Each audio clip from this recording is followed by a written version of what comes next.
Selamat datang di kelas fisika bersama Bu Farini. Selamat belajar dan semangat. Pelajaran kita hari ini adalah menganalisis fenomena hukum Newton.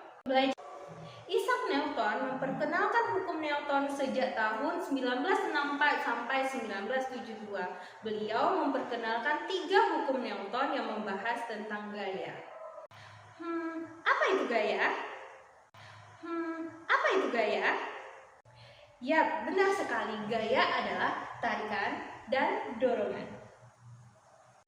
Besaran yang ada pada gaya yaitu F sebagai force atau gaya yang satuannya adalah Newton, di mana Newton merupakan kilogram meter per sekon kuadrat. Kemudian ada massa yaitu mass. Ya, sebagai satuannya adalah kilogram.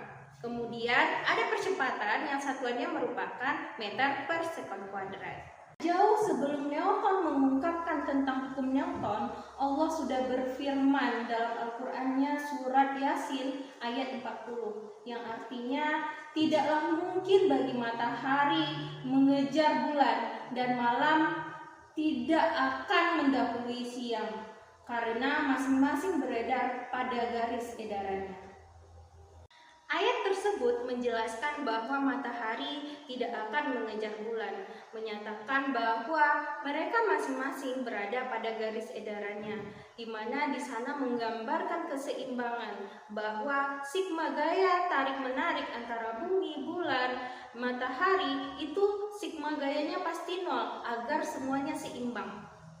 Ini sesuai dengan hukum Newton 1, di mana Newton mengungkapkan bahwa hukum Newton 1 merupakan sigma gaya yang bekerja pada satu benda sama dengan 0, maka akan terjadi kesetimbangan atau hukum inersia, yaitu A itu dinilai sebagai 0 karena tidak ada perubahan kecepatan atau perubahan gerakan yang terjadi, gerakannya stabil.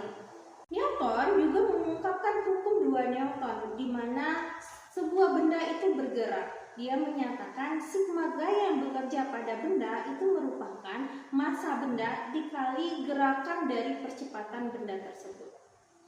Hukum Newton 3 berbunyi tentang sigma gaya aksi akan sama nilainya dengan sigma gaya reaksi. Kita harus tahu apa itu jenis-jenis gaya.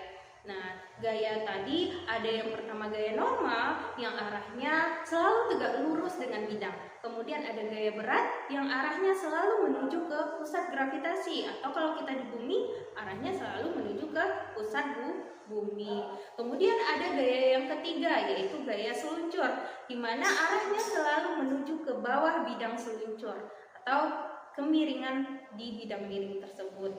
Kemudian ada gaya gesek, di mana gaya gesek arahnya itu selalu berlawanan arah dengan arah gerak. Kemudian ada gaya tegangan tali yang arahnya selalu meninggalkan benda. Yang terakhir ada gaya kontak. Gaya kontak adalah gaya yang arahnya selalu menuju ke benda yang disentuhnya. Nah, setelah kita mengetahui jenis-jenis gaya, ketika Ananda akan menjawab soal tentang gaya, Ibu punya triknya.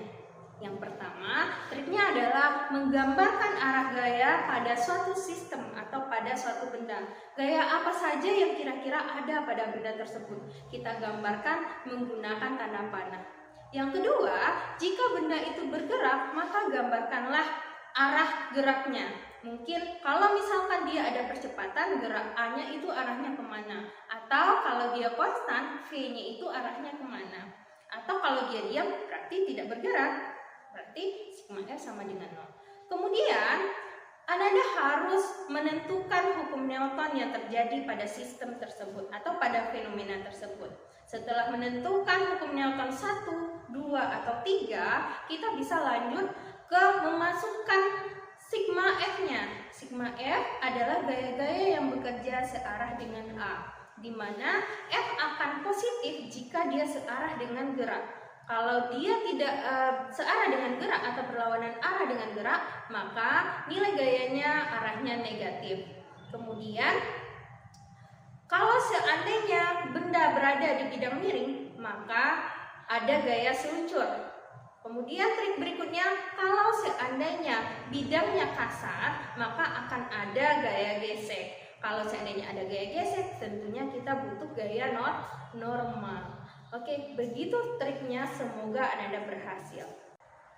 Berikut ini adalah contoh dari pengaplikasian soal dari gaya. Jadi ketika ada benda pada satu sistem, maka kita akan menggambarkan semua gaya-gaya yang ada dari jenis-jenis gaya yang sudah kita ketahui tadi. Kemudian kita cari mana gaya yang sejalur dengan A. Kita tentukan sigma F-nya. Kemudian baru kita dapatkan rumusnya berdasarkan hukum Newton yang sudah kita pelajari tadi. Hebat kan? Anda tentu bisa. Sekian pembelajaran gaya bersama Ibu Farini. Terima kasih. Assalamualaikum warahmatullahi wabarakatuh.